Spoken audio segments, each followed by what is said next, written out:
So as usual, the HVAC guys didn't show up. And I heard they got read the riot act for the last time today. So the HVAC owner fired the crew, and they're real close to the company getting fired off this job site because they are a holdup. So I finished this. This is a redundant bypass. And if you notice, it goes from the hot on this Navion to the hot on this Navion. So the idea is, let's say this heater was to fail. All you gotta do is shut it off here. You know, this is on, but stop feeding it there. And this heater's still running, then you can open the bypass and the hot water will go around and go upstairs. And this is not something to be used. I'm going to put a label on it that actually says redundant emergency. It's just something that if the owners can't get in touch with us and there's an issue, and I already showed it to them and schooled them on what it's for. And that was an added extra by us. It wasn't their idea, it was ours. And I always do that when I have more than one water heater in a mechanical room. I put that in there. Now, here in the basement is pretty much secure. No one's allowed down here other than the owners. So, but I've had situations where they're investment properties or rentals and they have their own gas bill.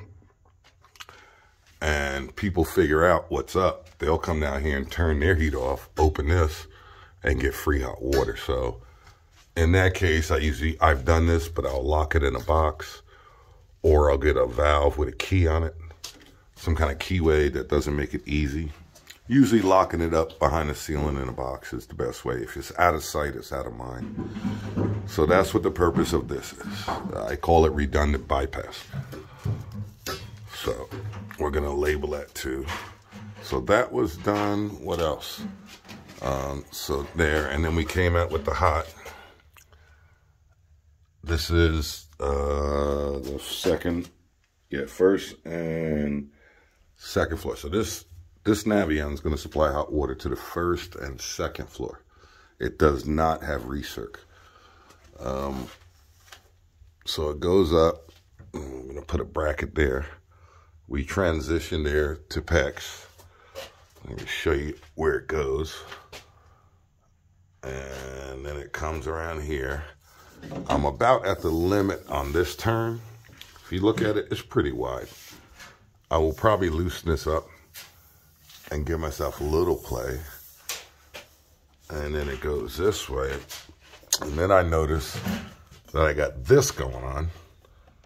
And that's not going to stay like that. What I want to do is move this split ring to the other side of this support.